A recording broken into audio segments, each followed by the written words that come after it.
নফসে আম্মারা কেন শয়তানের চেয়েও বেশি বিপজ্জনক? আসসালামু আলাইকুম ওয়া রাহমাতুল্লাহ। প্রিয় দর্শক, মাঝে মাঝে একাকী নিভৃতে চোখ বুজে মনে মনে ভাবি, আমি কার দ্বারা সবচেয়ে বেশি ক্ষতিগ্রস্ত?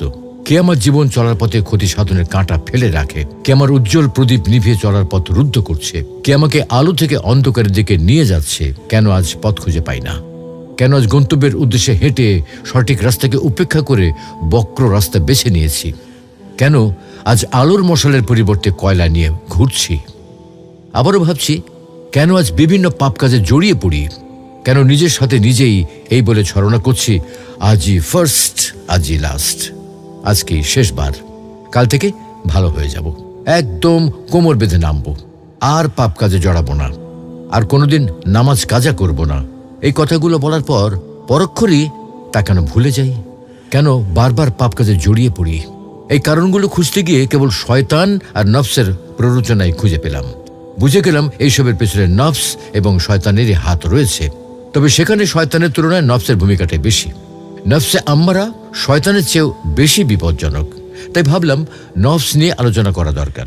সবাইকে এই নফসের ব্যাপারে সতর্ক করা দরকার। নফস কি? নফসের দ্বারা আমরা কিভাবে প্রভাবিত, নফসের দ্বারা আমরা কিভাবে ক্ষতিগ্রস্ত হচ্ছি, তা সবার সামনে উঠে আসা দরকার। সাথে সাথে এও জানা উচিত আমরা কিভাবে নফসের বিরুদ্ধে লড়াই করব, কিভাবে নফসকে নিয়ন্ত্রণে রাখব। তাহলে চলুন শুরু করা যাক। মানব মনে চিন্তার উদ্রেক। মানুষের মনে অনেক ধরনের চিন্তা ভাবনা জাগ্রত হয়। তাতে ভালো মন্দ সব ধরনের চিন্তার সমাবেশ থাকে। ভালো চিন্তার পাশাপাশি জাগ্রত হয় মন্দ চিন্তা, আবার মন্দ চিন্তার পাশাপাশি জাগ্রত হয় ভালো চিন্তা। ভালো আর মন্দ এই দুটোর মধ্যে বাদে সংঘর্ষ, অর্থাৎ বাহাস, বিতর্ক। তাতে কখনো ভালো চিন্তার পক্ষ বিজয়ী হয়, আবার কখনো বিজয় হয় মন্দ চিন্তার পক্ষ। যে পক্ষ বিজয়ী হয় শেষতক সেই চিন্তা অনুসারেই ব্যক্তি সংশ্লিষ্ট কর্ম সম্পাদনে অগ্রসর হয়। এই ধরুন, মসজিদে গিয়ে জামাতের সাথে নামাজ আদায় করার মতো একটা ভালো চিন্তা মনে জাগ্রত হলো, অমনি না যাওয়ার চিন্তাও উপস্থিত। দুই পক্ষের মধ্যে শুরু হলো বাহাস, বিতর্ক ও দলিল প্রমাণ পেশ করার পালা। দুই পক্ষের তরফ হতেই পেশ হতে থাকলো যুক্তি, তর্ক ও দলিল প্রমাণ। এক পক্ষ মসজিদে যাওয়ার গুরুত্ব, ফজিলত ইত্যাদি উপস্থাপন করে মসজিদে যাওয়ার অনুকূলে দলিল দাঁড় করাতে থাকলো, আর অপর পক্ষ যাওয়ার বিপক্ষে নানা রকম ওজর, আপত্তি ও অসুবিধার দিকগুলো তুলে ধরে ঘরেই নামাজ সেরে নেওয়ার জন্য দলিল দাঁড় করাতে সচেষ্ট হলো। অবশেষে এই বাহাস বিতর্কে যে পক্ষ বিজয়ী হবে সে অনুযায়ী মসজিদে যাওয়া বা না যাওয়ার কর্মটি সম্পাদিত হবে। মসজিদে যাওয়ার অনুকূল পক্ষ বিজয়ী হলে মসজিদে গিয়ে জামাতের সাথে নামাজ আদায় করা হয়ে উঠবে, আর না যাওয়ার পক্ষে বিজয়ী হলে মসজিদে যাওয়া আর হয়ে উঠবে না। এরূপ বাহাস বিতর্ক শুধু নামাজের জন্য মসজিদে যাওয়া বা না যাওয়ার ক্ষেত্রেই সীমাবদ্ধ নয়, বরং মানুষের ইমানি চিন্তা চেতনা থেকে শুরু করে প্রত্যেকটি আমল ও প্রত্যেকটি ভালো বা মন্দ চিন্তা চেতনার ক্ষেত্রেই মনের মধ্যে চলে থাকে এরূপ বাহাস বিতর্কের পালা। নফসের সাথে বাহাস চলে প্রতিনিয়ত, প্রতি মুহূর্তে। আমরা ভেবেও দেখি না প্রতিদিন কতবার, কতভাবে মনের মধ্যে চলে থাকে এরূপ বাহাস বিতর্ক, এবং কতবার কোন পক্ষ হয় বিজয়ী কিংবা পরাজিত। মনের মধ্যে চলমান এরূপ বাহাসের মধ্যে নেতিবাচক পক্ষ নিয়ে থাকে নফসে আম্মারা তথা কুপ্রবৃত্তি। আর নফসে আম্মারার সহযোগী হলো শয়তান। শয়তানের পক্ষ থেকে সে পায় সমর্থন ও মদদ, আর ইতিহাস পক্ষ নেয় ফিতরতে সলিমা তথা সুস্বভাব বা সুপ্রবৃত্তি। আর ফিতরতে সলিমা বা সুস্বভাবের সহযোগী হলো ফেরেশতা। ফেরেশতার পক্ষ থেকে সে পায় সমর্থন ও মদদ। প্রত্যেক ব্যক্তির সাথে রয়েছে এরূপ সমর্থন ও মদতকারী শয়তান ও ফেরেশতা। হযরত আব্দুল্লাহ ইবনে মাসউদ রাদিয়াল্লাহু তাআলা আনহু থেকে বর্ণিত এক হাদিসে রাসূলুল্লাহ সাল্লাল্লাহু আলাইহি ওয়াসাল্লাম ইরশাদ করেন, তোমাদের প্রত্যেকের সাথে নিযুক্ত রাখা হয়েছে তার সহযোগী জিন তথা শয়তান ও সহযোগী ফেরেশতা। কলব তথা মন, অন্তর বা হৃদয় হলো সব রকম ভাবনা, চেতনার আকর। মনের মধ্যে আছে একটি স্মৃতি ভাণ্ডার। সেই স্মৃতি ভাণ্ডারে সঞ্চারিত হয় ও সঞ্চিত থাকে সব রকমের আবেগ, অনুভূতি, কল্পনা, অনুমান, সংবেদন ইত্যাদি। এসবের কোনোটি যখন চিন্তা ও ইচ্ছার রূপ নিয়ে কোনো লক্ষ্যে অগ্রসর হতে চায়, তখন মন তাকে গন্তব্যে পৌঁছে দেয়। এই হিসাবে মনকে তুলনা করা যায় একটা ইঞ্জিনের সাথে, আর ওই চিন্তা বা ইচ্ছাকে তুলনা করা যায় একজন আরোহীর সাথে। আমাদের জড় দেহ হলো সেই গাড়ির বডি সমতুল্য, আর রূহ তথা আত্মা বা প্রাণ হলো ইঞ্জিনের শক্তি সমতুল্য। আত্মার শক্তিতে মনরূপ ইঞ্জিন তার গাড়ির বডি তথা এই জড় দেহ নিয়ে অগ্রসর হয় গন্তব্যের দিকে। অবশ্য এই জড় দেহ ছাড়াও রূহ ও কলবের আরও একটা অজড় দেহ রয়েছে, যাকে বলে জিসমে মিসালি তথা প্রতীকী বা রূপক দেহ। নিদ্রাবস্থায় এই জিসমে মিসালি নিয়েই আত্মা ও কলব বিচরণ করে থাকে। নিদ্রার সময়ে পরমাত্মা বিচরণে বের হয়। জীবাত্মা তখনও জড়দেহে বিদ্যমান থাকে, ফলে জড়দেহ বেঁচে থাকে। কলব তথা ইঞ্জিন যেদিকে চলে, জড়দেহ রূপ গাড়ির বডিও সেই দিকে চলে। রুহ, কলব ও জড়দেহ এই তিনটি মিলেই হলো একটি গাড়ি।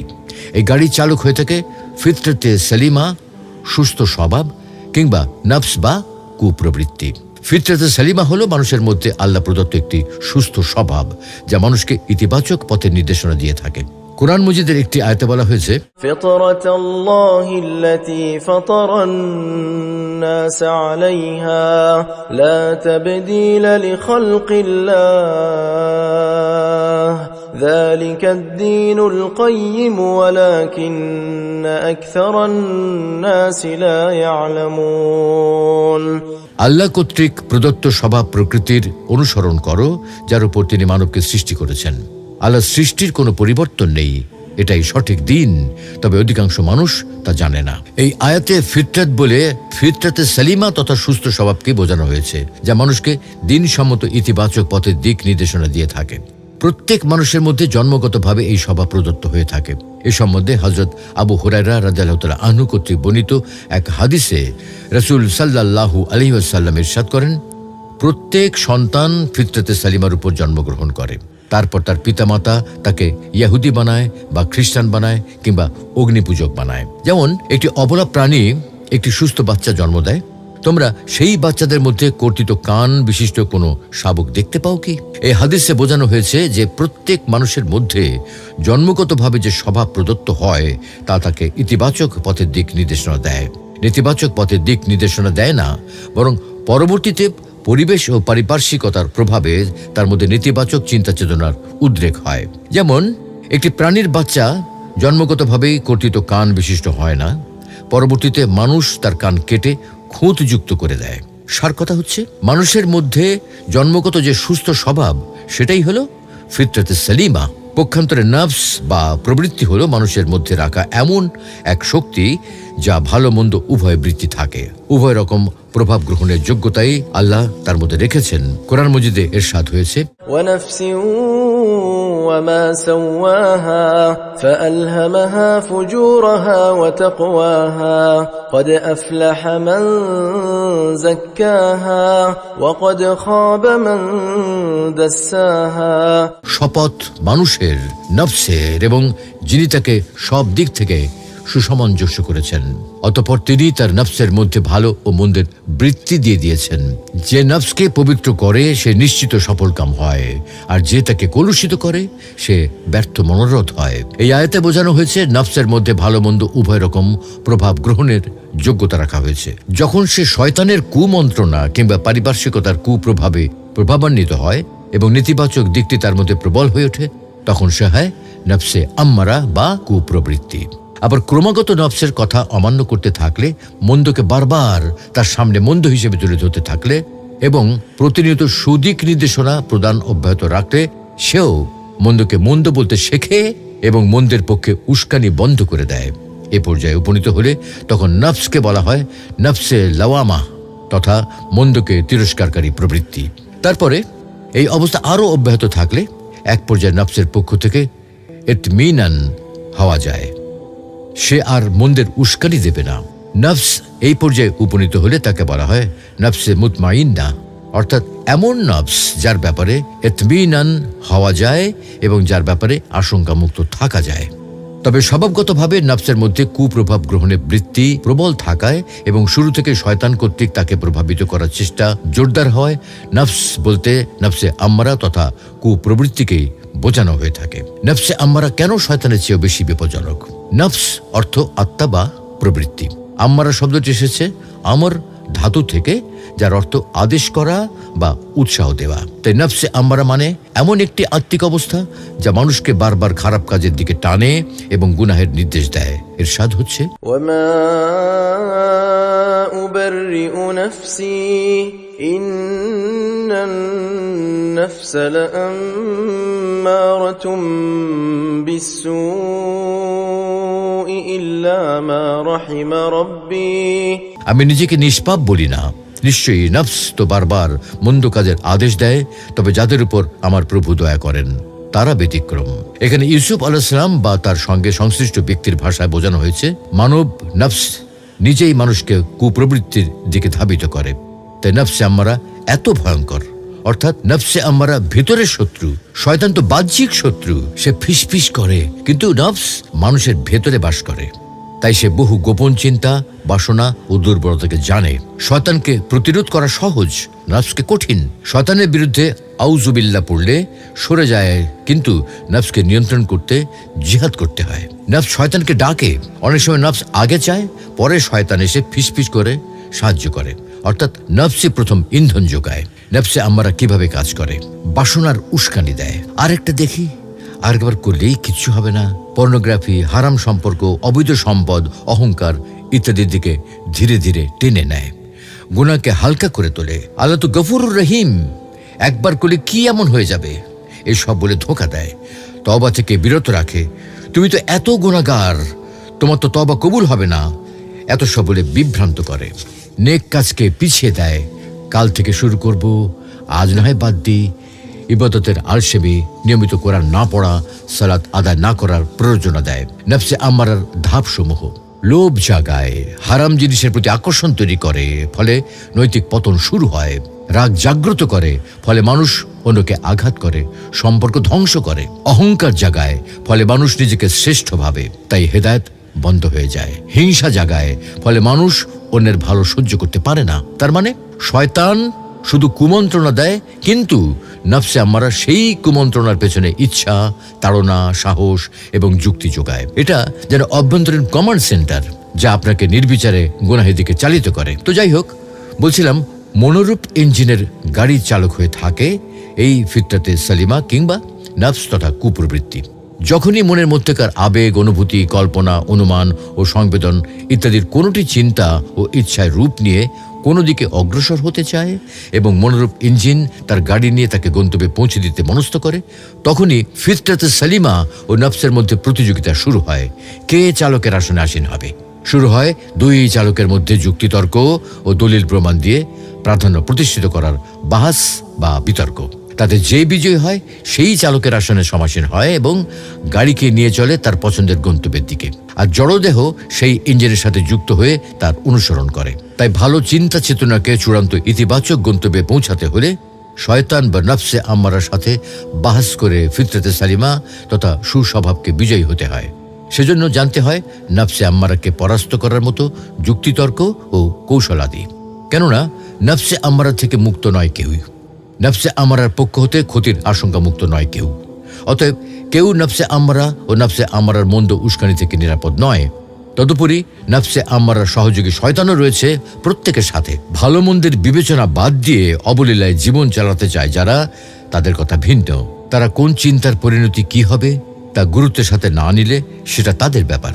কিন্তু যে মুমিনের ব্রত থাকবে মন্দ চিন্তাকে প্রতিহত করে ভালো চিন্তাকে বিজয় করা এবং তদনুযায়ী ভালো চিন্তা চেতনাকে প্রতিষ্ঠিত করা ও ভালো কর্ম সম্পাদন করা, তাকে অবশ্যই বিষয়টি গুরুত্বের সাথে নিতে হবে। মনের মধ্যে কখন কোন ধরনের আবেগ অনুভূতি প্রবেশ করবে, কখন মনের পর্দায় কোন আবেগ অনুভূতি আবির্ভূত হবে, মন কখন কি বলবে, কোন চিন্তা মনের মধ্যে বারবার ঘুরপাক খেতে থাকবে, তা কারো ইখতিয়ারের বিষয় নয়। এই বিষয়টি সম্পূর্ণ আল্লাহর ইখতিয়ারে। তবে চিন্তাকে সংকল্পের স্তরে পৌঁছানোর মধ্যে বান্দার ইখতিয়ার থাকে। এজন্য কোনো পাপ কাজের সংকল্প করলে এবং সংকল্পজাত পদক্ষেপ শুরু করলে বান্দা পাপী হয়, কেননা এটা তার নিজ ইখতিয়ারে ঘটে থাকে।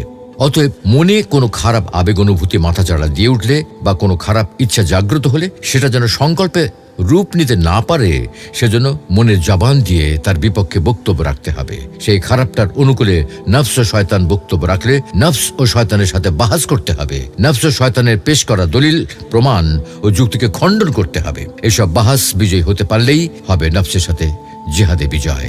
নফসের সাথে জিহাদ করুন এবং মুহাজিদের কাতারে শামিল হন। তবে মনে রাখতে হবে, নফসের এই বাহাসে জয়লাভ করার জন্য আল্লাহ তাআলার রহমত একান্ত প্রয়োজন। আল্লাহ তাআলার রহমত ব্যতীত শুধু যুক্তিতর্ক দিয়ে জয়লাভ করা সম্ভব নয়। সুতরাং এই বাহাসের শুরু হবে আউযুবিল্লাহ দ্বারা, বাহাসের শেষও হবে আউযুবিল্লাহ দ্বারা। অর্থাৎ সকল অবস্থায় এবং সর্বক্ষেত্রে একমাত্র আল্লাহ রাব্বুল আলামিনের আশ্রয় প্রার্থনা করা এবং তার রহমত কামনা করা। অর্থাৎ নফসে আম্বারা থেকে মুক্তির উপায় হলো তওবা ও ইস্তেগফার করা, নফসের বিরুদ্ধে জিহাদ করা বা আত্মসংযম করা, নিজেকে নিয়ন্ত্রণ করা, নফসকে না বলতে শেখা, জিকির ও কোরআন তেলাওয়াত করা।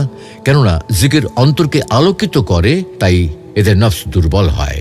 সৎ সাহচর্য ও আল্লাহ ভীরুর সাথে বন্ধুত্ব করা, কেননা খারাপ পরিবেশ নফসকে শক্তিশালী করে আর ভালো পরিবেশ তা ভেঙে দেয়। মূল কথা হলো নফসে আম্মারা শয়তানের থেকেও ভয়ঙ্কর, কারণ এটা ভেতরের শত্রু যা মানুষকে চুপিসারে ধ্বংসের দিকে নিয়ে যায়, কোনো শারীরিক দাগ না রেখে। এটা যেন এক ধরনের আত্মিক ক্যান্সার, যার সময় মতো প্রতিরোধ না করলে আত্মাকে পুরোপুরি মেরে ফেলে।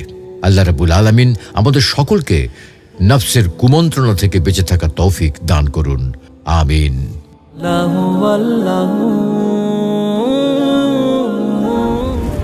মহাবিশ্ব সৃষ্টির পূর্বে আল্লাহ কি করতেন? কবরের আযাব কি শুধু আত্মার উপরে হবে? ওগো কমলি ওয়ালা নবী সাল্লে দোয়া কি মানুষের ভাগ্য পরিবর্তন করতে পারে? লা ইলাহা ইল্লাল্লাহ। কোরআন ও হাদিসের আলোকে জীবন গড়ুন, ইসলাম এন্ড লাইফের সাথেই থাকুন।